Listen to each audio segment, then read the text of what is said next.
all it took to excite a huge uproar in Saudi Arabia. 1 6-second video, that is.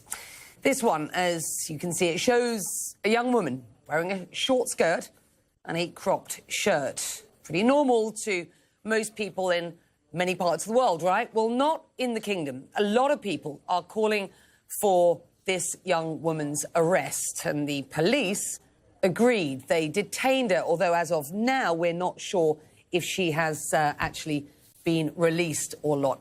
Put simply, then, a woman visited a village in a skirt. The police detained her. To help wrap our heads around this, let's bring in Saudi journalist Najah Al-Otaibi.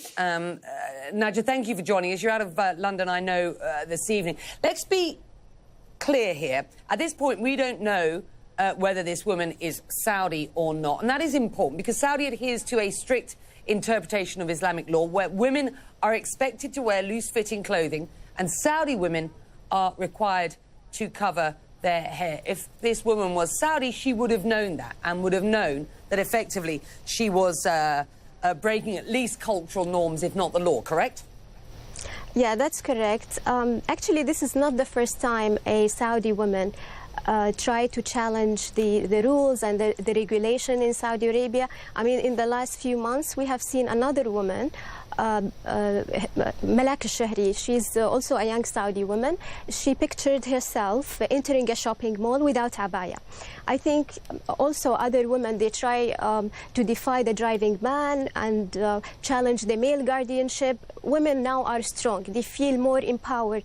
They feel that they want to voice their demands, they want to take actions. And I think this is because they feel that the new government and the new leadership is inspiring them, because in the last few years, the government, they made a progressive steps to empower women, and I think this is a reflection of what is the government is trying to do and to help women. But again, a lot of these women they haven't been physically punished. Usually, when they are arrested, they just go to the police and write a statement that they will not do it again. Can I, just for our viewers' sake, bring up a statement from the Saudi police? I hope we've got this. I'm hoping one of my producers will be able to bring this up. The Saudi police statement on this case said the following. She admitted to visiting the site in question, which is an important historical site in Saudi Arabia, with a male guardian, and that the viral videos were published by an account attributed to her without her knowledge. The statement goes on to say that she is now in custody, but it's not clear if she's behind bars or what charges she might face. It doesn't sound, in this case, necessarily that this was a young woman, Saudi or not, who was actually necessarily trying to make a point. It sounds as if she's certainly saying to the police, it seems, that she had nothing to do with these images making it onto her social media.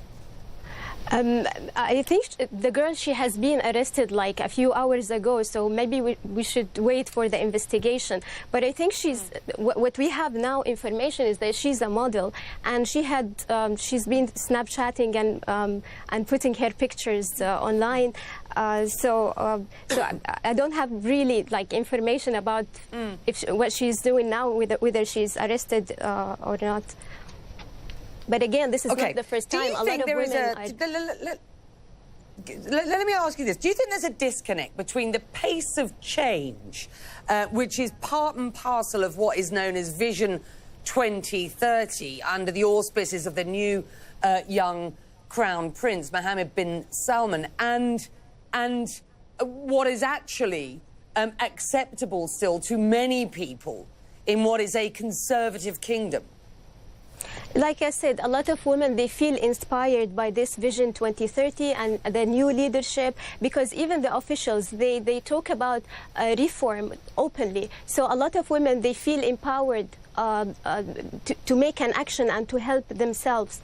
But of course, I think also the government, they have to be consistent. If they want to make a change, if they want to make reform, they have also to make it clear that whether they want to help women to be liberated and support them. Because, like I said, there is some contradictions. The government, for example, in the last 10 years, they have empowered women through educating them abroad.